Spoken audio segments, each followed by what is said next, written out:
আজকে সূরাতুল আহজাব এর ৩৫ নম্বর আয়াত তিলাওয়াত করেছি।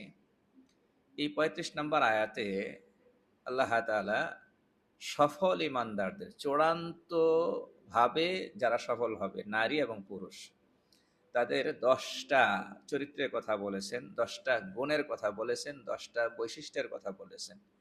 তো আমাদের খুব খেয়াল করতে হবে যে আমরা এই ১০টা বৈশিষ্ট্যের অধিকারী হতে পেরেছি কিনা, এই ১০টা গুণের অধিকারী হতে পেরেছি কিনা। যদি পারি তাহলে সফল হতে পারবো, আর নতুবা আসল জায়গায় গিয়ে ব্যর্থ হয়ে যাব। তো এটা আমার কথা না, আল্লাহ তাআলা এখানে বলেছেন। তো আমরা দুনিয়াতে যারা আছি সব মানুষের সবচেয়ে বেশি গুরুত্বপূর্ণ এবং সবার সমানভাবে যে বিষয়টা আল্লাহর কাছে চাওয়ার, গুরুত্বের সাথে চাওয়ার জিনিস, সেটা হচ্ছে ক্ষমা। সেটা কি? ক্ষমা। এটা আমরা বুঝি আর না বুঝি। আমরা যদি ১০০ জন মানুষ প্রত্যেকে আলাদা আলাদাভাবে আল্লাহর কাছে হাত তুলি, দেখা যাবে এক একজন এক একটা বিষয় গুরুত্বের সঙ্গে আল্লাহর কাছে চাচ্ছি। আমার কাছে যেটা চাওয়ার আপনার কাছে সেটা চাওয়ার নাও হতে পারে। আপনি যেটা আল্লাহর কাছে চাচ্ছেন আমি সেটা নাও চাইতে পারি। একজন মানুষ অভাবে আছে, সে চাইবে হলো সম্পদের কথা, আল্লাহর কাছে বলবে না? আর যে অনেক সম্পদের অধিকারী সে হয়তো আল্লাহর কাছে সম্পদ চাইবে না, ঠিক না? একজনের সন্তান নাই, বিয়ে করেছে বহু বছর হয়ে গেছে, সে হাত তুলেই কি চাইবে? সন্তান চাইবে। আর একজনের সন্তান আছে সে চাইবে না। আর একজনের অনেকগুলো মেয়ে আছে, সে হয়তো ছেলে চাইবে। যার ছেলে আছে সে হয়তো ছেলে চাইবে না। তো যে বিয়ে করে নাই, বিয়ের বয়স হয়েছে, সে হয়তো বিয়ের কথা বলবে আল্লাহর কাছে, আর একজন বলবে না। তো এক এক মানুষ আল্লাহর কাছে এক একটা চাইবে গুরুত্বের সাথে। কিন্তু যদি বলি যে এমন কোন জিনিস আছে যেটা একই সঙ্গে দুনিয়ার সমস্ত মানুষের, সমস্ত লেভেলের মানুষের চাওয়ার দরকার এবং প্রথম চাওয়া হওয়ার দরকার, সেটা হয়তো আপনার আমার মাথায় নাও আসতে পারে। আল্লাহ এবং আল্লাহ রসুল সাল্লাল্লাহু আলাইহি ওয়াসাল্লাম বলে দিয়েছেন, সেটা হলো তুমি ক্ষমা চাও আল্লাহর কাছে। কি চাও? ক্ষমা চাও। এমন কোনো মানুষ পৃথিবীতে নাই যে মানুষটা বলবে যে আমার ক্ষমার দরকার নেই। যদি বলে তাহলে সে কি বুঝে না কিছু। তার ইসলাম সম্পর্কে, দিন সম্পর্কে, ধর্ম সম্পর্কে সাধারণ জ্ঞানটাও কি নাই। এটাই বাস্তবতা। তো এইটা হলো সবচেয়ে বেশি গুরুত্ব দিয়ে এবং প্রথম চাওয়ার জিনিস আল্লাহর কাছে। রাসূলুল্লাহ সাল্লাল্লাহু আলাইহি ওয়াসাল্লাম এক হাদিসে বলেছেন, কুল্লু বানি আদামা খাত্তা ওয়া খায়রুল খাত্তাইন আত-তাওয়াবুন। সমস্ত আদম সন্তান তারা হচ্ছে গুনাহগার, সবাই পাপী, সবাই পাপী। তো এদের মধ্যে ভালো কারা? পাপী তো ভালো হয় না, পাপী তো পাপী। রাসূল সাল্লাল্লাহু আলাইহি ওয়াসাল্লাম বলছেন যে এদের মধ্যে ভালো হচ্ছে যারা আল্লাহর কাছে বেশি বেশি করে কি করে? তাওবা করে। তো রাসূল কারীম সাল্লাল্লাহু আলাইহি ওয়াসাল্লাম এখানে এই কথা বুঝালেন যে আমাদের যেহেতু সবারই বাস্তবতা হচ্ছে আমরা আখের গুনাহগার। কি? গুনাহগার। তাহলে আল্লাহর কাছে কি করতে হবে? ক্ষমা চাইতে হবে। এখন আমরা ক্ষমা চাইলাম, আল্লাহ কাকে ক্ষমা করেছেন, কাকে ক্ষমা করেননি সেটা বুঝবো কি করে? আমি সারা জীবন আল্লাহর কাছে ক্ষমা চাইলাম, আমাকে আল্লাহ ক্ষমা করেছেন নাকি করেননি বুঝবো কি করে? আপনি সারা জীবন আল্লাহর কাছে ক্ষমা চাইলেন, আল্লাহ ক্ষমা করেছেন নাকি করেননি বুঝবেন কি করে? এটা বুঝার কায়দা হলো কোরআন জায়গায় জায়গায় বলছে আল্লাহর ক্ষমা কারা পাবে, তাদের আলোচনা আল্লাহ করেছেন কোরআনে কারিমে। রাসূল কারীম সাল্লাল্লাহু আলাইহি ওয়াসাল্লাম হাদিসের ব্যাখ্যা দিয়েছেন। তো আমরা যদি কোরআন যাদের ব্যাপারে ক্ষমার ঘোষণা করেছে তাদের দলভুক্ত হয়ে যেতে পারি, তাহলে এই কথা বলার সুযোগ আছে যে আমার দোয়া কি হয়েছে? কবুল হয়েছে, আমার তাওবা কবুল হয়েছে, আমার ইস্তেগফার কবুল হয়েছে। আজকে এই যে আয়াত তিলাওয়াত করেছি, এখানে বলা হয়েছে যে সমস্ত পুরুষ এবং যে সমস্ত নারী ১০ গুণের অধিকারী হবে, ১০ চরিত্রে চরিত্রবান হবে, ১০ বৈশিষ্ট্যের অধিকারী হবে, আল্লাহ তাআলার চূড়ান্ত ক্ষমা তাদের জন্য নির্ধারিত। আল্লাহ তাআলা চূড়ান্ত ক্ষমা তাদের জন্য কি? নির্ধারিত। এবং আল্লাহ তাআলার তরফ থেকে মহা পুরস্কার জান্নাত, সেটা তাদের জন্য নির্ধারিত। তো এই ১০ গুণ কি কি? ১ নাম্বার, একটু বুঝে বুঝে আমরা অল্প সময়ের মধ্যে শেষ করে দেব। বুঝে বুঝে এই গণে গণে নিব ইনশাআল্লাহ এই বিষয়গুলো। ১ নাম্বার, ইন্নাল মুসলিমিনা ওয়াল মুসলিমাত। মুসলিম নারী, মুসলিম পুরুষ এবং মুসলিম নারী। ইন্নাল মুসলিমিন ওয়াল মুসলিমাত। তারপরে হচ্ছে ওয়াল মুমিনিনা ওয়াল মুমিনাত। মুমিন পুরুষ, মুমিন নারী। বলে মুসলিম আর মোমেন পার্থক্য আছে নাকি? হ্যাঁ, পার্থক্য আছে। মুসলিম হলেই মোমেন হয় না, মুসলিম হলেই কি হয় না? মোমেন হয় না। যেমন কোরআনে কারিমের সূরা হুজুরাত এর মধ্যে কিছু বেদুইনের কথা আসছে। তো তারা দাবি করতো যে তারা মোমেন। আল্লাহ তাআলা তাদের ব্যাপারে বলছেন যে ক্বালাতিল আরাবু আমান্না কুল লাম তুমিনু ওয়ালাকিন কুলু আসলামনা ওয়ালাম্মা ইয়াদখুলুল ঈমানু ফি কুলুবিকুম। বেদুইন লোকগুলো বলছে যে আমরা এই মোমেন হয়ে গিয়েছি। আল্লাহ তাআলা নবীজি সাল্লাল্লাহু আলাইহি সাল্লামকে বললেন যে আপনি তাদেরকে জানিয়ে দেন, তাদেরকে বলুন যে তোমরা এখনো মোমেন হও নাই। এখনো কি হও নাই? মোমেন হও নাই। তোমরা এই কথা বলতে পারো যে আমরা মুসলিম হয়েছি, তোমাদের অন্তরে এখনো ঈমান প্রবেশ করেনি। মুসলিম বাহ্যিক শরীয়তের বিধান যে পালন করে সে নামাজ পড়ছে, সালাত আদায় করছে, মুমিন। রোজা রাখছে, মুমিন মুসলিম। নামাজ পড়ছে, রোজা রাখছে, দান খয়রাত করছে। এই যে ইসলামের যে ভালো ভালো বিধানগুলো আছে, শরীয়তের সব বিধানই ভালো, প্রকাশ্য যে বিধানগুলো আছে সেগুলো সে পালন করছে, তাকে বলা হবে মুসলিম। তাকে বলা হবে কি? মুসলিম। আর মুমিন কাকে বলা হবে? যার অন্তরে বিশ্বাসটা ঠিক হয়েছে, যার অন্তরের বিশ্বাস কি হয়েছে? ঠিক হয়েছে। ঈমানের সম্পর্ক কিসের সঙ্গে? অন্তরের সঙ্গে। এ ব্যাপারে হাদিসে সুস্পষ্ট করে কথা আছে। বিশেষ করে হাদিসে জিবরিল নামে একটা বড় হাদিস আছে, সেখানে রাসূল সাল্লাল্লাহু আলাইহি ওয়াসাল্লামকে আলাদাভাবে জিজ্ঞাসা করা হয়েছিল ইসলাম কি, ঈমান কি। নবীজি সেভাবেই বলেছেন। নামাজ পড়লো, রোজা রাখলো, মাল আছে যাকাত দিল, এই বিধানগুলো পালন করলো, এরকম প্রকাশ্য বিধান যেগুলো আছে, সে মুসলিম। আর মুমিনকে, ঈমানওয়ালাকে, যে আল্লাহর প্রতি যেভাবে বিশ্বাস পোষণ করার দরকার সেভাবে বিশ্বাস পোষণ করেছে, রসুলকে যেভাবে বিশ্বাস করার দরকার সেভাবে বিশ্বাস করেছে, আখিরাতকে বিশ্বাস করেছে, ফেরেশতাকে বিশ্বাস করেছে, আসমানি কিতাবকে বিশ্বাস করেছে, হ্যাঁ, সে হলো মুমিন। একটি হাদিসে রাসূলুল্লাহ সাল্লাল্লাহু আলাইহি ওয়াসাল্লাম একটা সতর্ক বার্তা উচ্চারণ করছেন মিম্বরে আরোহণ করার পরে, বিসাউতিন রাফি, খুব উচ্চ কণ্ঠে। আর মানুষ যখন বেশি গুরুত্বপূর্ণ কথা বলে তখন একটু লাউডলি বলে। রসুল কারীম সাল্লাল্লাহু আলাইহি ওয়াসাল্লাম এই বিষয়টা খুব লাউডলি বলছেন, খুব উচ্চ আওয়াজে বলেছেন। কি বলেছেন? ইয়া মাআশারা মান আসলামা বিলিসানিহি ওয়ালাম ইউফদিল ঈমানু ইলা কলবি। হে ওই সমস্ত লোকেরা যারা মুখে মুখে এই ইসলাম গ্রহণ করেছো, মুখে ইসলাম আছে, বাহ্যিক ইসলামটা তোমার মধ্যে আছে, এখনো তোমার অন্তরে কি করে নাই? ঈমান প্রবেশ করে নাই।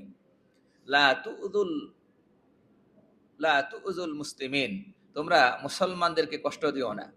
ওয়ালা তুহাইরুহুম ওয়ালা তাত্তাবিউ আওরাতিহিম, যে তোমরা মুসলমানদেরকে কষ্ট দিও না, তারপরে তাদেরকে অপমানিত করবে না এবং তাদের দোষ ত্রুটি তালাশ করবে না। এরপরে নবীজি বলছেন ফাইন্নাহু মান তাতাব্বাহা আওরাতা আখিহিল মুসলিম, যে ব্যক্তি অপর মুসলিম ভাইয়ের দোষ খুঁজে বেড়ায়, আল্লাহ তাআলা তার দোষ খুঁজে বেড়ান। আর আল্লাহ তাআলা যার দোষ খুঁজতে চান তার দোষ গোপন করার কোনো সুযোগ আছে নাকি? আল্লাহ রাসূল সাল্লাল্লাহু আলাইহি ওয়াসাল্লাম বলছেন ইফদাহু ওয়ালাউ ফি জাওফি রাহালিহি, সে যদি ঘরের অভ্যন্তরে লুকিয়েও থাকে আল্লাহ তাআলা তাকে অপমানিত করবেন, তার দোষ প্রকাশ করে দেবেন। এই হাদিস থেকে যেটা বোঝা যায় সেটা হলো যে যে লোকের অন্তরে ঈমান ঢোকেছে, যে লোকের অন্তরে ঈমান ঢোকেছে, এই অন্তরে ঈমান ঢোকার একটা প্রকাশ এইভাবে ঘটবে, সে অনেক আলামত থাকতে পারে, তার মধ্যে একটা আলামত এই হাদিসে বলা হয়েছে, সে অপর মুসলিমকে কষ্ট দিবে না, অপর মুসলিমকে কষ্ট দিবে না, তার মানহানি করবে না, তাকে অপমানিত করবে না, তাকে খাটো করবে না, তার দোষ খুঁজে বেড়াবে না। তো এইগুলো হচ্ছে অন্তরে যদি ঈমান ঠিক থাকে, অন্তরে বিশ্বাস যদি ঠিক থাকে, এর প্রকাশ এইভাবে করে ঘটবে। তাহলে এখান থেকে কি বোঝা যায়? হ্যাঁ, তো মোমেন হওয়ার জন্য এই বিষয়গুলো জরুরি। আজকাল আমরা কষ্ট দেওয়া তো দূরের কথা, মেরে ফেলি। মুসলমানকে খুন করতেছে, নির্দ্বিধায় করতেছে, অবলীলায় করতেছে, সমানে হচ্ছে খুন, না? আর খুনের পরের এর আগের জিনিসগুলো তো কত কিছু হচ্ছে, আল্লাহ আমাদেরকে মাফ করুন। তাহলে এই মোমেন হওয়া, মুসলিম হওয়াটা অত সহজ না। এখানেও একটা কি আছে? চিন্তার ব্যাপার আছে যে আমরা এই দুই গুণের অধিকারী হইতে পারছি কিনা। হ্যাঁ, আল্লাহ রাসূল সাল্লাল্লাহু আলাইহি ওয়াসাল্লাম এক হাদিসে বলছেন আল মুসলিমু মান সালিমাল মুসলিমুনা মিন লিসানিহি ওয়া ইয়াদিহি, মুসলিম হলো, প্রকৃত মুসলিম হলো ওই ব্যক্তি যে ব্যক্তির জবান এবং হাত থেকে অন্য মুসলিম কি থাকে, নিরাপদ থাকে। একটার দ্বারা একটা প্রভাবিত হবে। অন্তরে বিশ্বাস যদি ঠিক থাকে, আখিরাতের প্রতি বিশ্বাস ঠিক আছে, আল্লাহর বিচারের প্রতি বিশ্বাস ঠিক আছে, তাহলে কিন্তু হাতও নিয়ন্ত্রণ হয়ে যাবে, জবানও নিয়ন্ত্রণ হয়ে যাবে, অন্যের ক্ষতি করতে পারবো না, বাহ্যিক আমলগুলো কি হয়ে যাবে, ঠিক হয়ে যাবে, একটার সাথে একটা কানেক্টেড। তো একজন মানুষ তার অন্তরে ঈমান ঢোকার আগেও বাহ্যিক আমলগুলো গ্রহণ করতে পারে। আবার ভালো করে খেয়াল করবেন কথাটা, যেমন মুনাফিকদের ক্ষেত্রে কি হয়েছিল, মুনাফিকদের অন্তরে কি নেই, ঈমান নাই, কিন্তু বাহ্যিক আমলগুলো গ্রহণ করতে পেরেছে। তো এটার পরের ধাপ হলো ওইটা, বাহ্যিক আমলগুলো গ্রহণ করতে পারলাম, অন্তরের মধ্যেও বিশ্বাস জাগাইতে পারলাম। অন্তরের মধ্যে যদি বিশ্বাস জাগাই, তাহলে বাহ্যিক আমলগুলো আগের চেয়ে আরো কি হবে, সুন্দর হবে, আরো ভালো হবে, সেটা ভিন্ন জিনিস। এই যে বলা হয়েছে নামাজ কালামও পড়বো আর অন্য কাউকে কষ্ট দিতে পারবো না, ঠিক না, অন্যের হক নষ্ট করতে পারবো না। তাহলে মুসলিম হওয়ার পরে হলো মুমিন হওয়ার ধাপ। এরপরে আসেন, লম্বা করবো না, এরপর হচ্ছে ওয়াল কানিতিন, ওয়াল কানিতিন ওয়াল কানিতাত, প্রশান্ত চিত্তে আল্লাহর আনুগত্যকারী মোমেন পুরুষ মোমেন নারী। কানিত কোরআনে কারিমে একাধিক জায়গায় আসছে, বহু জায়গায় আসছে। কুনুত বলা হয় স্থির চিত্তে, প্রশান্ত চিত্তে আল্লাহর আনুগত্য করা। স্থির চিত্তে এবং প্রশান্ত চিত্তে কি করা, আল্লাহর আনুগত্য করা। এটা এটা কিন্তু এমনিতে এসেছে না, এটা আমরা আমাদের অবস্থা দেখতে পারি, যে আমরা যে নামাজটাই পড়তেছি, নামাজ দিয়ে দেখতে পারি নামাজটাকে স্থিরভাবে পড়তে পারতেছি, রোজাটাকে স্থির বা প্রশান্ত মনে রাখতে পারতেছি। হ্যাঁ, তো এই যে মসজিদে ঢুকলে অস্থির অস্থির লাগতেছে, নামাজে দাঁড়াইছি কখন শেষ করব, কখন শেষ করব, তাড়াহুড়া করে শেষ করলাম। ঠিক আছে, রমজান মাস এটা কবে শেষ হবে, কবে দুপুরে খাওয়ার সুযোগ আসবে, ঠিক না। এই যে একটা অস্থির অস্থির ভাব, ইবাদতের ভেতরে অস্থির অস্থির ভাব, বুঝতে পেরেছেন? তাহলে বোঝা গেল আমরা এখনো কি হয়নি, কানি তিনদের দলভুক্ত হইতে পারিনি, বুঝতে পেরেছেন? তো এইটা হলো ওই ইমানের পরের ধাপ। ইমান, এমন ইমান বলা হয়েছে তার মধ্যে এখন কুনুত আসছে, এর মানে ইবাদত করতে পারে স্থির মনে, প্রশান্ত চিত্তে। এটাও প্র্যাকটিস করার জিনিস, এটাও কি করার জিনিস, প্র্যাকটিস করার জিনিস। আমি সবসময় একটা কথা বলি, যে আসলে আমরা সবকিছুকে সময় দিতে জানি, কিন্তু সময় দিতে জানি না শুধু আবাদতকে, নামাজকে। হ্যাঁ, এই যে একটা দৃষ্টান্ত, যে মনে করেন আপনার সামনে খাবারও আসছে, এদিক দিয়ে আসার নামাজও পড়া হয়নি কোনো কারণে, আপনি গাড়ি থেকে নামতে নামতে এশার জামাত শেষ হয়ে গেছে মসজিদে, বা যে কোনো কারণে এখনো রাতের খাবারও হাজির, আবার এশার নামাজটাও বাকি। এখন আমাদের সাধারণ অভ্যাস কেমন, আমরা কি করব, আমরা কি করি, আমরা চিন্তা করি যে খাওয়ার পরে নামাজ পড়া কষ্ট হবে, তো নামাজটা শেষ করে ফেলি, আগে নামাজের ঝামেলাটা আগে শেষ করে ফেলি। তাহলে তাড়াহুড়া করে কি করলাম, এশার নামাজটা পড়ে ফেললাম, এরপরে স্থির ভাবে খাবারটা খাইলাম। আমাদের অবস্থা এরকম কিনা, কথা বলেন না? তাহলে কোনটা অস্থির ভাবে শেষ করছি, কোনটা স্থির ভাবে করেছি? নামাজটা অস্থির ভাবে শেষ করেছি, আর খাবারটা স্থির ভাবে খেয়েছি। হওয়ার দরকার ছিল কি, নামাজটা ধীরস্থির ভাবে যেন পড়তে পারি, এই জন্য আগে দরকার হয় খাবার খেয়ে নেবো, এটাই নিয়ম। প্রচন্ড ক্ষুধা আছে, খাবারের টান আছে, খাবার তৈরি আছে, তাহলে নিয়ম হলো কি, আগে খাবার খাও, খেয়ে যেন স্থির মনে কি করতে পারো, নামাজটা পড়তে পারো। তাহলে এই গুণের অধিকারী আমরা হতে পেরেছি কিনা, নিজেরা কি করতে পারবো, হ্যাঁ, অনুমান করে নিতে পারবো বা মেপে নিতে পারবো নিজেদের অবস্থায়। অল কানিতিনা ওয়াল কানিতাত ওয়াস-সাদিকিনা ওয়াস-সাদিকাত, সত্যবাদী হওয়া, কি হওয়া, সত্যবাদী হওয়া। তো সত্যবাদী এটা বড় জরুরি একটা গুণ একজন ইমানদারের জন্য। তার কথা যা বলবে সত্য বলবে, কথাও সত্য হয়, কাজও সত্য হয়। হ্যাঁ, কথা সত্য হওয়া তো বুঝি আমরা, মুখে যা বলছি বাস্তবটা বলছি, এটা সত্য কথা, ঠিক আছে। তো আর কাজ সত্য হওয়া, কাজ সত্য হওয়া মানে মুখের সাথে অন্তরে যদি কি থাকে, মিল থাকে এবং কাজের মিল থাকে, তাহলে কথায় কাজে আমি সত্যবাদী, কথায় কাজে সত্যবাদী। এখন এইখানে একটা বিষয় শুধু আমি আলোচনা করব। একটা লম্বা হাদিসে রাসূলুল্লাহ সাল্লাল্লাহু আলাইহি ওয়াসাল্লাম তিনি বলেছেন, ওয়া আলাইকুম বিসসিদকি, তোমরা সত্যবাদিতাকে নিজের উপর ফরজ করে নাও, আবশ্যক করে নাও। ফা ইন্নাস সিদকা ইয়াহদি ইলাল বিররি, কারণ একজন মানুষ যখন এই সিদ্ধান্ত নেয় যে আমি সত্য বলবো, কখনো মিথ্যা বলবো না, তাহলে সে কল্যাণের পথে, নেকির পথে অগ্রসর হওয়াটা তার জন্য সহজ হয়ে যাবে। ওয়া ইন্নাল বিররা ইয়াহদি ইলাল জান্নাহ, এবং এই যে নেকির লাইনে সে অগ্রসর হচ্ছে, এমন ভাবে সে অগ্রসর হতে পারবে যে তার জান্নাতের পথে আর কোনো বাধা থাকবে না। আচ্ছা, ওয়া ইয়াকুমুল কাযিব, মিথ্যা বলা থেকে সম্পূর্ণরূপে দূরে থাকবে।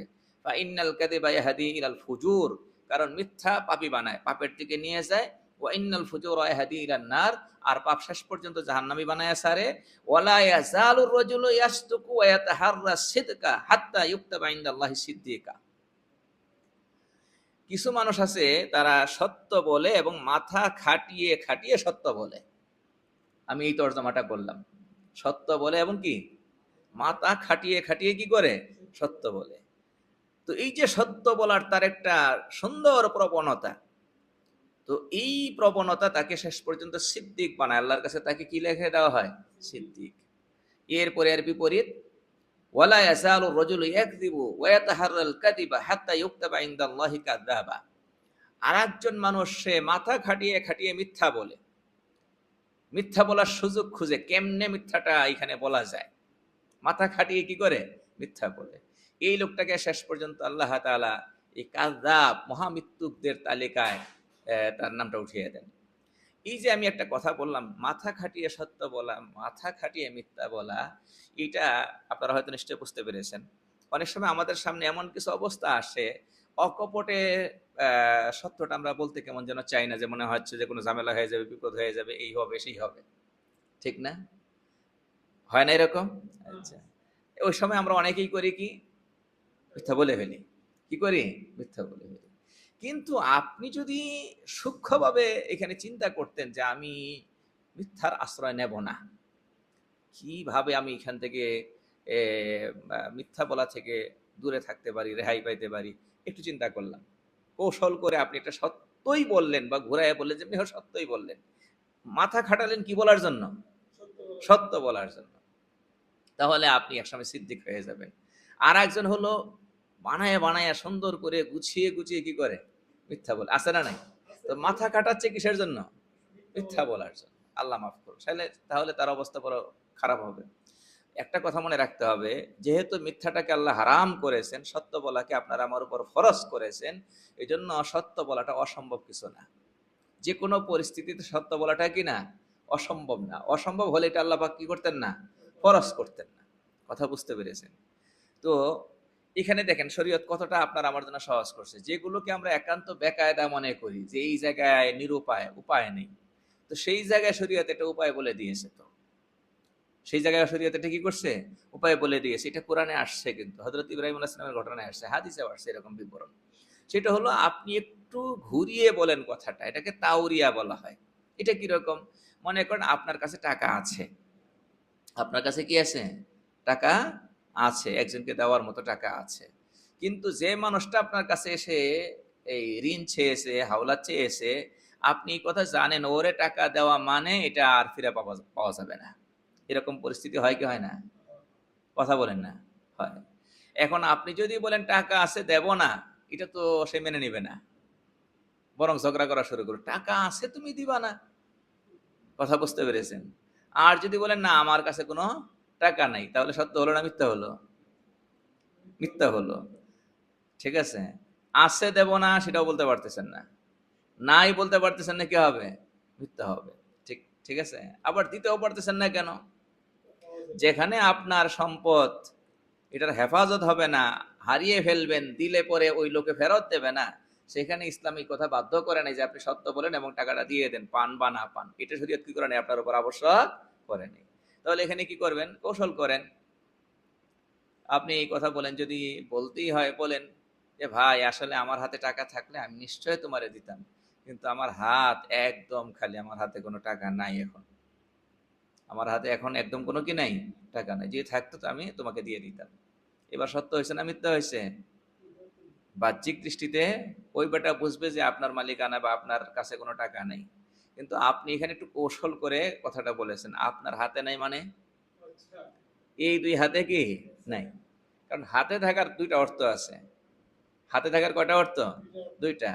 বুঝতে পেরেছেন? হাতে থাকার একটা সাধারণ অর্থ আছে যেটা আমরা সবাই বুঝি, সেটা কোনটা? হাতে নাই মানে আমার কাছে বা আমার মালিকানায়। বুঝতে পেরেছেন নাকি? আর একটা হলো হাত বলতে কোনটা? এই হাত। তো আপনি কি টাকা হাতে নিয়ে বসে আছেন নাকি? কথা বলেন না। আপনি তো টাকা কি করেন নাই?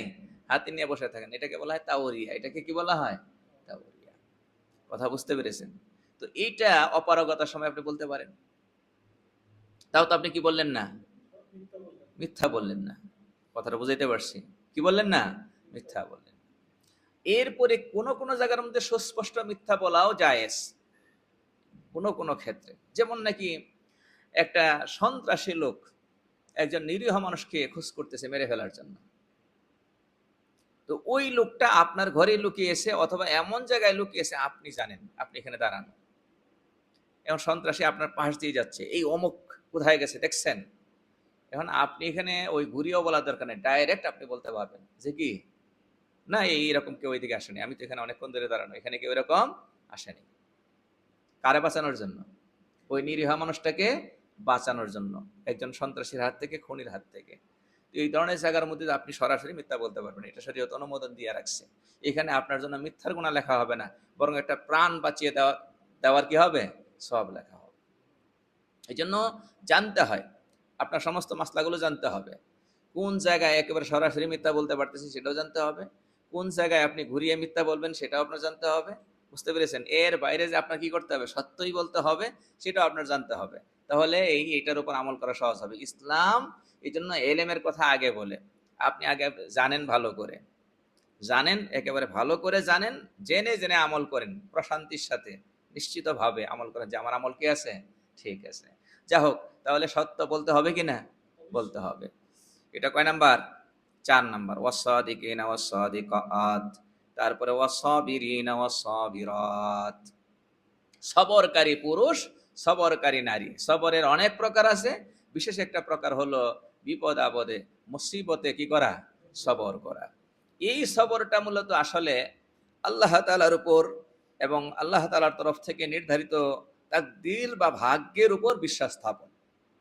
কথা বুঝতে পেরেছেন? এখন আমার উপর যে বিপদটা আসছে, আমি যদি বুঝি যে এটা আল্লাহ আমার জন্য নির্ধারণ করে রেখেছেন। কে নির্ধারণ করে রেখেছেন? আল্লাহ নির্ধারণ করে রেখেছেন। তাহলে এটা আমার মেনে নেওয়াটা সহজ হবে। যেহেতু কে নির্ধারণ করে রাখছেন? কথা বলেন না, কে? আল্লাহ নির্ধারণ করে রেখেছেন। এটা যদি আমি বুঝি যে আল্লাহ আমার জন্য এটা নির্ধারণ করে রেখেছেন, তাহলে এটার উপর সবর করাটা কি হবে? সহজ হবে। এই জন্য হাদিস শরীফের মধ্যে আছে যে রাসূলুল্লাহ সাল্লাল্লাহু আলাইহি ওয়াসাল্লামের সাহাবী রাসূল সাল্লাল্লাহু আলাইহি ওয়াসাল্লাম থেকে শুনেই বর্ণনা করছেন। কথাটা বড় চমৎকার, লম্বা হাদিস। এর মধ্যে এক পর্যায়ে আসছে ওয়ালাউ আনফাকতা মিসলা উহুদিন যাহাবান ফি সাবিলিল্লাহি মা ক্বাবিলাহু আল্লাহু মিনকা হাত্তা তুমিনা বিল কদরি। তুমি যদি উহুদ পাহাড় পরিমাণ স্বর্ণ, তুমি যদি উহুদ পাহাড় পরিমাণ স্বর্ণ, চেয়ারে বসেন, উহুদ পাহাড় পরিমাণ স্বর্ণ যদি কি করো, আল্লাহ রাস্তায় সাদাকা করো, তোমার কাছ থেকে আল্লাহ তাআলা কবুল করবেন না যতক্ষণ না তুমি তাকদীরের উপর বিশ্বাস ঠিক করেছো। কিসের উপর? তাকদীরের উপর। তাকদীরের উপর বিশ্বাসের পরে দৃষ্টান্ত দেওয়া হয়েছে ওয়া তাআলাম আন্নামা আসাবাকা লাম ইয়াকুন লিইখতিআকা ওয়া মা আখতাআকা লাম ইয়াকুন লিউসিবাকা। বিশ্বাসটা, তাকদীরের উপর বিশ্বাস কেমন? কয় যা তুমি পেয়েছো সেটা হারানোর ছিল না, আর যা হারিয়েছো সেটা তোমার পাওয়ার ছিল না। যেটা পেয়েছো সেটা কি? হারানোর ছিল না। আর যেটা হারিয়েছো সেটা তোমার পাওয়ার ছিল না। তাহলে দুঃখ করবো কোথায়? ওয়ালাউ মুত্তা আলা গায়রি হাযা লাদাখালতান নার। যদি এই বিশ্বাসের বাইরে তোমার মৃত্যু হয়, তাহলে জাহান্নাম ছাড়া গতি নেই। বুঝতে পেরেছেন? তাহলে আর দুঃখ করার সুযোগ আছে? এই বিশ্বাস যখন চূড়ান্ত রূপে আপনার আবার মনে এসে যাবে, তখন সবর, বিপদ আপদে যে সবর, এটাও এসে যাবে। আচ্ছা, তো এটা কয় নাম্বার গেল? 5 নাম্বার। 6 নাম্বার ওয়াল খাশিঈনা ওয়াল খাশিআত।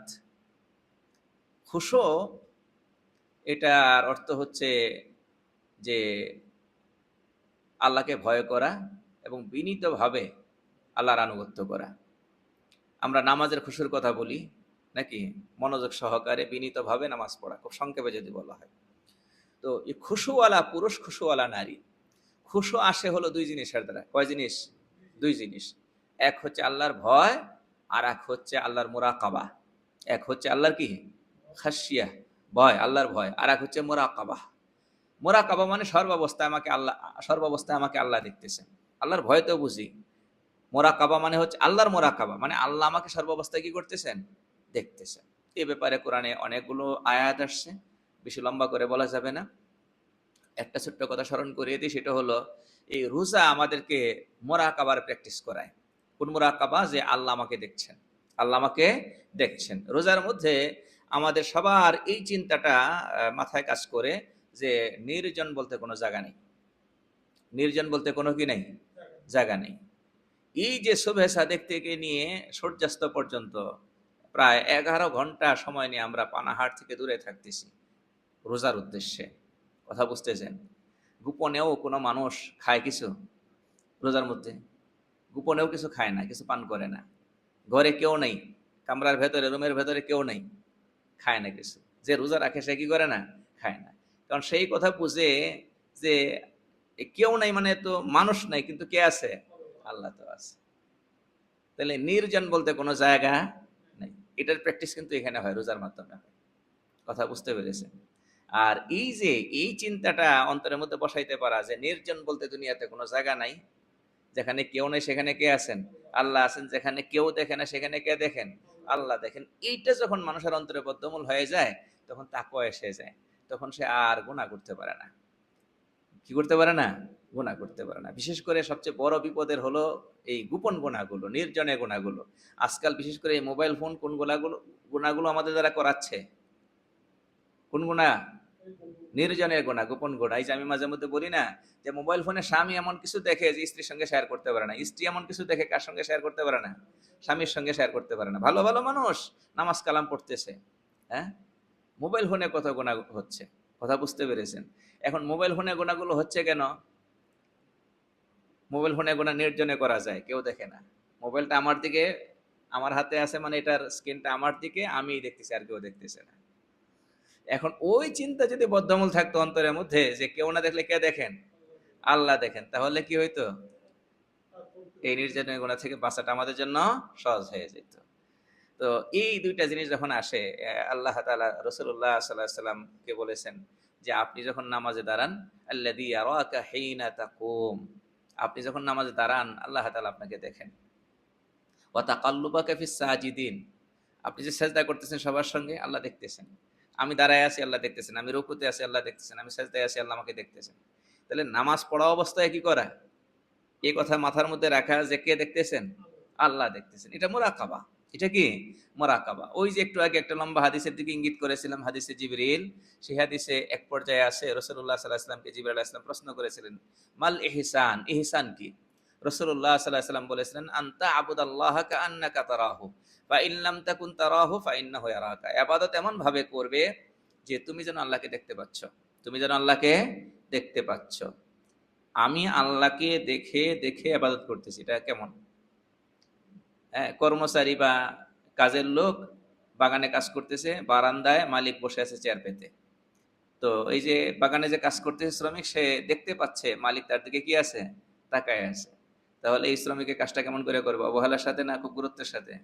গুরুত্বের সাথে। কারণ সে দেখতেছে যে তার মালিক তাকে দেখছে। আনতা আবুদাল্লাহা কাআন্নাকা তারাহু, এমন ভাবে ইবাদত করো তুমি যেন আল্লাহকে দেখতে পাচ্ছ। এটা অনেক উপরের লেভেলের কথা। এটাকে বলা হয় মুশাহাদা।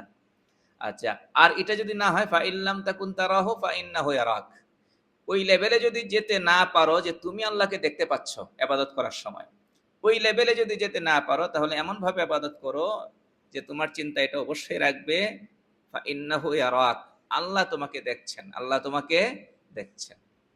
এইটাকে বলা হয় মুরাকাবা। তো আল্লাহ আমাকে দেখছেন, এর ব্যতিক্রম তো কিছু হওয়ার কথা না। আল্লাহ আমাকে সর্বাবস্থায় দেখতেছেন কিনা? কথা বলেন না? হ্যাঁ। তাহলে ইবাদত কি হবে? সুন্দর হবে। নামাজ সুন্দর হবে কি হবে না? হ্যাঁ, তাহলে এই দুইটা জিনিস আসলে খুশু আসবে। এক হচ্ছে আল্লাহর ভয়, আর এক হচ্ছে কি? মুরাকাবা। এক হচ্ছে আল্লাহর ভয়, আর এক হচ্ছে মুরাকাবা। মুরাকাবা মানে আল্লাহ আমাকে সর্বাবস্থায় দেখছেন। ওয়াল খাশিঈনা ওয়াল খাশিআত ওয়াল মুতাসাদ্দিকিনা ওয়াল মুতাসাদ্দিকাত। তারপরে ৭ নাম্বার হচ্ছে সাদাকাকারী পুরুষ, সাদাকাকারী নারী। সাদাকা সম্পর্কে আমরা অনেক কথা শুনে থাকি। আমি সংক্ষেপে তিনটা হাদিস বলবো। দুনিয়াতে সাদাকার দ্বারা আমরা কি পাচ্ছি, তারপরে আখেরাতে কি কি পাবো। সংক্ষেপে তিনটা। তো এক নাম্বার হচ্ছে রাসূলুল্লাহ সাল্লাম এক হাদিসে বলেছেন, তিরমিজির হাদিস, যে ইন্না সাদাকাতা তাদফাউ গাদাবার রব ওয়া তাদফাউ মিতাতাসসু আও কামা ক্বালা রাসূলুল্লাহ সাল্লাল্লাহু আলাইহি ওয়াসাল্লাম। সাদাকার দ্বারা দুনিয়াতে দুইটা লাভ হয়। এক হচ্ছে, আমরা যে একটু আগে বলেছিলাম আমরা সবাই গুনাহগার কিনা, গুনাহ আছে না নাই? তো গুনাহ করে যে আল্লাহকে আমাদের নিজেদের উপর ক্রোধান্বিত করে রেখেছি, এই সাদাকা আল্লাহর ক্রোধকেই করে প্রশমিত করে, আল্লাহর রাগ থামায় কিসে? সাদাকা। দুই নাম্বার, অপমৃত্যু রোধ করে। কি? অপমৃত্যু রোধ করে। অকাল মৃত্যুর কথা বলছি না, কি? অপমৃত্যু। অকাল মৃত্যু বলতে ইসলামের কোনো বিশ্বাসের সাথে কথাটা যায় না। অকাল মৃত্যু, অকাল মানে সময় আসার আগে মরে গেছে। সময় আসার আগে কে মরে? যে বাচ্চাটা দুনিয়াতে আসার পরে 3 ঘন্টা পরে মরে গেছে, কি সময় আসার আগে মরছে না সময় আসার পরেই মরছে? ওর হায়াতি ছিল কয় ঘন্টা? 3 ঘন্টা। আর যে 30 বছরে মারা গেছে যে যুবকটা, ও অকালে মরছে নাকি? না, ও নিজের সময়েই মরছে, কারণ ওর হায়াত কতদিন ছিল? 30 বছর ছিল। তাহলে অকাল মৃত্যু যে কথাটা জায়গায় জায়গায় লেখা হয়, এই কথাটা কি না? ঠিক না। অপমৃত্যু বলছি কোনটা? অপমৃত্যু মানে যে মৃত্যুটা অসুন্দর, অপ্রত্যাশিত মৃত্যু। এই মৃত্যু কামনা করি না কেউ। রাস্তাঘাটে পড়ে যখন তখন মরে যাওয়া, হ্যাঁ, গুনার হালতে মরে যাওয়া, পাপে রত অবস্থায় কি করা? মারা যাওয়া। এগুলোকে কি বলা হয়? বিনা তাওবা মারা যাওয়া। এগুলো খারাপ মৃত্যু, অপমৃত্যু। কথা বুঝতে পেরেছেন? তাহলে অপমৃত্যু এটা থেকে বাঁচার দরকার। তো অপমৃত্যু থেকে চাইলে কি আমরা বাঁচতে পারবো নাকি? এটার জন্য রাসূল সাল্লাল্লাহু আলাইহি ওয়াসাল্লাম আমল বলছেন, সাদাকা করতে থাকো। সাদাকার দ্বারা কি হবে? অপমৃত্যু থেকে বাঁচতে পারবে। তোমার মৃত্যু সুন্দর মৃত্যু হবে। তোমার মৃত্যু কি হবে? সুন্দর হবে। আচ্ছা, তারপরে সাদাকার দ্বারা আর কি হয়? সাদাকার দ্বারা যেটা হয় সেটা হলো, রাসূলুল্লাহ সাল্লাল্লাহু আলাইহি ওয়াসাল্লাম তিনি এক হাদিসে বলছেন যে হাসরের মাঠে, হাসরের মাঠে আমি 3 জায়গার 3টা বলতেছি। দুনিয়ারটা বললাম, হাসরের মাঠেরটা বলবো, এরপরে বিচারেরটা বলবো। হাসরের মাঠে 7 শ্রেণীর মানুষকে, এক হাদিসে 7 শ্রেণীর কথা আসছে। 7 শ্রেণীর মানুষকে আল্লাহ পাক নিজের ছায়ায় জায়গা দেবেন, আর সে ছায়ায় জায়গা দেবেন। তার মধ্যে এক ব্যক্তি হলো রাজুলুন তাসাদ্দাকা বিসাদাকাতিন ফাআখফাহা হাত্তা লা তাআলামা শিমালুহু মা তুনফিকু ইয়ামিনুহু। এই 7 শ্রেণীর মানুষ যাদেরকে আরশের ছায়ায় আল্লাহ জায়গা দেবেন, তাদের মধ্যে এক ব্যক্তি হলো যে যে সাদাকা করত এবং গোপনে করত। এতটা গোপনে করত যে নিজের স্ত্রী জানতো না, ছেলে জানতো না, মেয়ে জানতো না, পরিবারের কেউ জানতো না। দূরের মানুষ তো দূরের কথা, কেউ জানতো না। হাদিসে বলা হয়েছে যে ডান হাতে যা সাদাকা করেছে বাম হাতেও কি করতো না? জানতো না। ডান হাত বাম হাত এটা শুধু দৃষ্টান্ত। এর মানে সে সাদাকা করেছে, যারে দিয়েছে সে জানে, আর আল্লাহ জানে, আর কেউ ডানে বামে কেউ জানে না, নিজের স্ত্রীও জানে না। আচ্ছা জি, এই সাদাকা। তাহলে সাদাকার দ্বারা হাসরের মাঠে বিরাট একটা উপকার হবে। এই কঠিন দিনে আর সে ছায়া কি পাওয়া যাবে? জায়গা পাওয়া যাবে। এজন্য প্রত্যেকের কিছু গোপন সাদাকা থাকার দরকার। প্রকাশ্য সাদাকা, গোপন সাদাকা দুটাই কোরআন হাদিসে দুটার কথাই বলা হয়েছে। দুটার আলাদা আলাদা বেনিফিট, আলাদা আলাদা ফায়দা। তো এইখানে বিশেষ করে গোপন সাদাকার কথা বলা হয়েছে। আচ্ছা, তারপরে এই আয়াতে গোপন সাদাকার কথা নির্দিষ্ট করে বলা হয়েছে সেটা বলছে না, এই হাদিসে। এখানে যেটা বলা হয়েছে ওয়াসাদিকিনা ওয়াসাদিকাত ওয়াল মুতাসাদ্দিকিনা ওয়াল মুতাসাদ্দিকাত, সাদাকাকারী পুরুষ, সাদাকাকারী নারী, প্রকাশ্যে করুক আর গোপনে করুক। ক্ষেত্র বিশেষ প্রকাশ্যে করা ভালো, ক্ষেত্র বিশেষ গোপনে করা ভালো। আরেকদিন ইনশাআল্লাহ আলোচনা করব। ওয়াসাইমিনা ওয়াসাইমাত, রোজা। 8 নাম্বার, রোজা পালনকারী পুরুষ এবং রোজা পালনকারী নারী। রোজা ফরজ রোজা যেমন আছে, নফল রোজাও কি আছে। আমরা রাসূলুল্লাহ সাল্লাল্লাহু আলাইহি সাল্লামের সুন্নাহর অনুসরণ করে নফল কিছু রোজাও রাখতে পারি। রাসূলুল্লাহ সাল্লাল্লাহু আলাইহি ওয়াসাল্লাম তিনি প্রতি সপ্তাহের সোমবার বৃহস্পতিবার রোজা রাখতেন। মাসে 3টা রোজা রাখতেন। 13, 14, 15 আইয়ামে 20 বলা হয়। তারপরে আশুরায় রোজা রাখতেন। হ্যাঁ, জিলহজের প্রথম 9 দিন তিনি রোজা রাখতেন। এরকম যে রোজাগুলো রাসূল সাল্লাল্লাহু আলাইহি ওয়াসাল্লাম রেখেছেন এবং আমাদেরকে রাখতে বলেছেন, সেগুলো আমরা রাখতে পারি। এর বাইরেও রোজা রাখা যায়। আচ্ছা, রোজা হচ্ছে শরীরের সাদাকা। রোজা কি? শরীরের সাদাকা। আজকাল তো রোজার এই স্বাস্থ্যগত ফায়দার কথাও বলা হচ্ছে নাকি? তো স্বাস্থ্যগত ফায়দার কথা চিন্তা করে রোজা রাখবো না। রোজা রাখবো কিসের জন্য? আল্লাহকে খুশি করার জন্য, এবং এই গুণগুলো আমার ভেতরে যেন এসে যায় সেই জন্য রোজা রাখবো। স্বাস্থ্যগত ফায়দা যেটা হবার সেটা ইনশাল্লাহ হয়ে যাবে। ওয়াল হাফিযিনা ফুরুজাহুম ওয়াল হাফিযাত, তারপরে লজ্জাস্থান হেফাজতকারী পুরুষ, লজ্জাস্থান হেফাজতকারী নারী। তো কি থেকে হেফাজতকারী? জেনা থেকে হেফাজতকারী, এবং জেনার জন্য যেগুলো ভূমিকা হিসাবে কাজ করে, চোখের গুনাহ, কানের গুনাহ, জবানের গুনাহ, সেগুলো থেকে দূরে থাকতে হবে। তো বিশেষ করে আজকাল আমাদের এই চোখের গুনাহ বেশি হচ্ছে মোবাইল ফোনের দ্বারা, হ্যাঁ, কানের গুনাহ, চোখের গুনাহ। তো এটা অনেক দূর পর্যন্ত নিয়ে যায়, অনেক দূর পর্যন্ত নিয়ে যায়, ঠিক না? তো ভালো ভালো মানুষও দেখা যায় অনেক বড় বড় জটিলতায় পড়ে যেতেছে, হ্যাঁ, মোবাইল ফোন ব্যবহার করে। প্রথমে চোখের গুনাহ হচ্ছে, একজন অপরিচিত পুরুষ, অপরিচিত নারী এই মোবাইল ফোনে সম্পর্ক করায়, তারপর দেখা যায় ভালো মানুষ আটকে গেছে, হ্যাঁ, আটকে গেছে, বড় ধরনের সমস্যায় জড়ায় গেছে। তো হচ্ছে কি হচ্ছে না? আল্লাহ তাআলা আমাদের সবাইকে মোবাইল ফোনের ফিতনা থেকে হেফাজত করেন, মোবাইল ফোনের ভুল ব্যবহার থেকে আমাদেরকে হেফাজত করেন। ওয়াযাকিরিন আল্লাহ কাসীরা ওয়াযাকিরাত, অধিক হারে আল্লাহর জিকিরকারী পুরুষ, অধিক হারে আল্লাহর জিকিরকারী নারী। এই জিকির বলতে আসলে আমরা সব জায়গায়, সব আমলের ক্ষেত্রে চিন্তা করব যে রাসূল সাল্লাল্লাহু আলাইহি ওয়াসাল্লাম কিভাবে করতেন, কিভাবে করতেন। রাসূল সাল্লাল্লাহু আলাইহি ওয়াসাল্লাম জিকির কিভাবে করতেন? আপনি তাসবিহ হাতে নিয়ে 500 বার একটা জিকির করলেন, লা ইলাহা ইল্লাল্লাহর জিকির করছেন, 1000 বার আরেকটা জিকির করছেন, ঠিক আছে? আপনি জিকির করেন, অনেক জিকির করতেছেন, কিন্তু এত বেশি খুশি হওয়ার কিছু নেই। আপনি অনেক বেশি জিকির করে ফেলতেছেন, এটা বলা যাবে না, কারণ আপনার জিকিরটা হুবহু কিসের সাথে মিলে নাই? সুন্নাহর সাথে মিলে নাই। এই আয়াতের উপর রাসূল সাল্লাল্লাহু আলাইহি ওয়াসাল্লাম নিজে আমল করতেন কিনা? কথা বলেন না। নবীজি আমল করতেন না কোরআনের উপর? নবীজি তো কোরআনের প্র্যাকটিক্যাল রূপ ছিল। কোরআন হলো থিওরিক্যাল জিনিস, এটার বাস্তবতা ছিল কার মধ্যে? নবী সাল্লাল্লাহু আলাইহি ওয়াসাল্লামের মধ্যে। তো এই কোরআনের প্রত্যেকটা কথার উপর আমল করার যে কথাগুলো আছে, প্রথম আমলকারী রাসূলুল্লাহ সাল্লাল্লাহু আলাইহি ওয়াসাল্লাম। তারপরে তিনি সাহাবাদেরকে শিখাইছেন কোরআন অনুযায়ী কেমনে জীবন গড়তে হয়, কেমনে আমল করতে হয়। তো এইজন্য জিকির রাসূল সাল্লাল্লাহু আলাইহি ওয়াসাল্লাম কিভাবে করতেন সেখান থেকে নেই, সাহাবায়ে কেরাম কেমনে জিকির করতেন সেটা নেই, তাহলে জিনিসটা কি হয়ে যায়? সহজ হয়ে যায়। তো আমরা যদি এই অধিক হারে জিকিরকারী পুরুষ, অধিক হারে জিকিরকারী নারী হতে চাই, তাহলে আমাদের আসতে হবে যে রাসূল সাল্লাল্লাহু আলাইহি ওয়াসাল্লাম জিকির কেমনে করতেন। সকাল সন্ধ্যায় কিছু জিকির ছিল রাসূল সাল্লাল্লাহু আলাইহি ওয়াসাল্লাম, সকাল সন্ধ্যায় কিছু জিকির, কিছু দোয়া পড়তেন, সকালে পড়তেন, সন্ধ্যায় পড়তেন। 5 ওয়াক্ত নামাজের আগে পরে, আগে না, বিশেষ করে 5 ওয়াক্ত নামাজের পরে, হ্যাঁ, আল আযকার বা'দাস সালাওয়াত, 5 ওয়াক্ত নামাজের পরে কিছু জিকির ছিল, আমরা মোনাজাত একটা দিয়া বাস কাম খতম। কথা বুঝতে পেরেছেন? এটা আমাদের বানানো জিনিস, কথা বুঝতে পেরেছেন? রাসূল সাল্লাল্লাহু আলাইহি ওয়াসাল্লাম নামাজের পরে কি করতেন? কিছু জিকির পড়তেন, কিছু দোয়া পড়তেন। তো আমরা সেগুলো শিখতে পারি, সেগুলো করতে পারি। তারপরে বিভিন্ন কাজের শুরুতে শেষে, খাওয়ার আগে, খাওয়ার পরে, ঘুমানোর আগে, ঘুমানোর পরে, টয়লেট ব্যবহার করার আগে, টয়লেট ব্যবহার করার পরে, এভাবে করে জীবনের প্রতিটা ক্ষেত্রে রাসূল কারীম সাল্লাল্লাহু আলাইহি ওয়াসাল্লাম কিছু জিকির, কিছু দোয়া তিনি নিজে নিজে করতেন, সাহাবাদেরকে শিখিয়েছেন, হাদিসের কিতাবগুলোতে সেগুলোর বিবরণ আসছে। সেগুলো আমরা শিখে শিখে যদি জিকির করি, তাহলে আমার জিকির কার সাথে মিলল? আমরা যে বলি আল্লাহর হুকুম আর রাসূলের তরিকা, রাসূলের তরিকা তো সব জায়গায়, জিকিরের ক্ষেত্রে রাসূলের তরিকার দরকার নেই। আচ্ছা, রাসূল সাল্লাল্লাহু আলাইহি ওয়াসাল্লাম ইস্তেগফার, এক সাহাবী বলছেন, আব্দুল্লাহ ইবনে ওমর রাদিয়াল্লাহু তাআলা আনহুমা, তিনি বলছেন যে এক বৈঠকে রাসূল সাল্লাল্লাহু আলাইহি ওয়াসাল্লামকে দেখেছি তিনি 100 বার ইস্তেগফার করেছেন। কার কাছে? আল্লাহর কাছে। তো ইস্তেগফার এটা মাসনুন আমল, গুরুত্বপূর্ণ একটা আমল। সকাল সন্ধ্যা ইস্তেগফার করব আমরা 100 বার। এরপরে আরো যে জিকিরগুলো আছে, সুবহানাল্লাহি ওয়া বিহামদিহি, সুবহানাল্লাহি ওয়া বিহামদিহি, রাসূল সাল্লাল্লাহু আলাইহি ওয়াসাল্লাম বলছেন যে 100 বার পড়লে সমুদ্রের ফেনার পরিমাণ, সমুদ্রের ফেনা সমপরিমাণ গুনাহ করে ফেললে সেগুলোও কি হয়ে যায়? মাফ হয়ে যায়। এইভাবে করে আমরা খুঁজে খুঁজে হাদিসে যেগুলো আসছে, খুঁজে খুঁজে সেই জিকিরগুলো ধরবো। তো আমাদের জিকিরগুলোকে যদি রাসূলের জিকিরের সঙ্গে মিলাইতে পারি, তাহলে এগুলোর পাওয়ার বেশি হবে, এটার অ্যাকশন বেশি হবে, এটার আসর বেশি হবে, আল্লাহর সঙ্গে আমাদেরকে দ্রুত সম্পর্ক করাইয়া দেবে। আর যদি নিজেদের মতো করে করি, জিকির হয়ে যাবে। আপনি সারাদিন কি করলেন? লা ইলাহা ইল্লাল্লাহ জিকির করলেন। সকালের জিকিরও করেন না, সন্ধ্যার জিকিরও করেন না, 5 ওয়াক্ত নামাজের পরে জিকিরও করেন না, হ্যাঁ, বিভিন্ন কাজের আগের পরে জিকির, সেগুলো কোনোটাই করেন না, পারেন না। সারাদিন শুধু লা ইলাহা ইল্লাল্লাহর জিকির করেন। অবশ্যই আপনার আমলনামায় উঠবে, অবশ্যই আপনি সওয়াব পাবেন। তবে আগায় যাবে কে?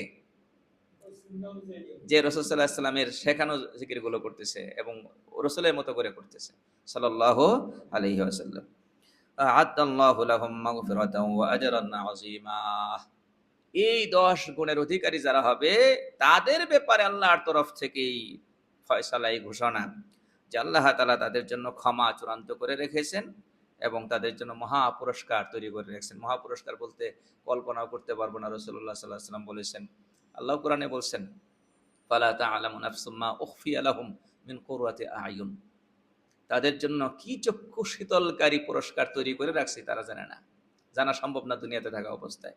রাসূলুল্লাহ সাল্লাল্লাহু আলাইহি ওয়াসাল্লাম বলেছেন, আ'আদাততু, হাদিসে কুদসি আল্লাহর বক্তব্য, আ'আদাততু লিইবাদিয়াস সালিহিন মা লা আইনুন রাআত ওয়ালা উযুনুন সামিআত ওয়ালা খাতারা আলা কলবি বাশার। আমি আমার বান্দাদের জন্য এমন কিছু তৈরি করে রেখেছি যা কোনো চক্ষু দেখে নাই, দেখার জিনিস না, দেখা সম্ভব না। দুনিয়াতে থাকা অবস্থায় আল্লাহর জান্নাত দেখা সম্ভব? ওয়ালা উযুনুন সামিআত, বিবরণ কানে শোনে নাই। কানে কানে বিবরণ শুনবে কি করে? বিবরণ তো আগে পেশ করা লাগবে। কে বিবরণ দিতে পারবে জান্নাতের? জান্নাতের বিবরণটা কে দিতে পারবে? দিতেও পারবে না, শুনতেও পারবে না কেউ। বলে কল্পনা, কল্পনা তো অনেক কিছু করা যায়। কয় না, তুমি কল্পনা করেও যতদূর যাইবা, জান্নাত তার চেয়ে বহু বহু গুণ কি উঠতে হবে। তো শুরুর কথা এটাই ছিল, শেষ কথা এটাই যে দুনিয়ার সব মানুষের জন্য সমানভাবে যে জিনিসটা সবচেয়ে বেশি গুরুত্বপূর্ণ এবং আল্লাহর কাছে সবচেয়ে বেশি গুরুত্বের সাথে যে জিনিসটা চাওয়ার দরকার, সেটা হলো ক্ষমা। সেটা কি? ক্ষমা। যেহেতু আমাদের সবার পরিচয় হলো আমরা কি গুনাহগার, তো ক্ষমা সারা জীবন চাইলাম, আল্লাহ কবুল করলেন কি করলেন না, ক্ষমা করলেন কি করলেন এটা জানবো কি করে? এই জানার উপায় হলো কোরআনে যে সমস্ত জায়গায় এই ক্ষমার ওয়াদা করে কিছু কথা বলে দিয়েছেন যে এই কাজগুলো তুমি করো তাহলে ক্ষমা পাওয়া যাবে। তো আমরা যদি ওই গুণগুলো অর্জন করতে পারি, আল্লাহর বলা কথাগুলোর উপর আমল করতে পারি, তাহলে আশা করতে পারি যে ইনশাআল্লাহ আমার ক্ষমার আবেদন আল্লাহ কি করবেন, কবুল করবেন এবং আমাকে ক্ষমা করবেন। আল্লাহ তাআলা আমাদেরকে আমল করার তৌফিক দান করেন।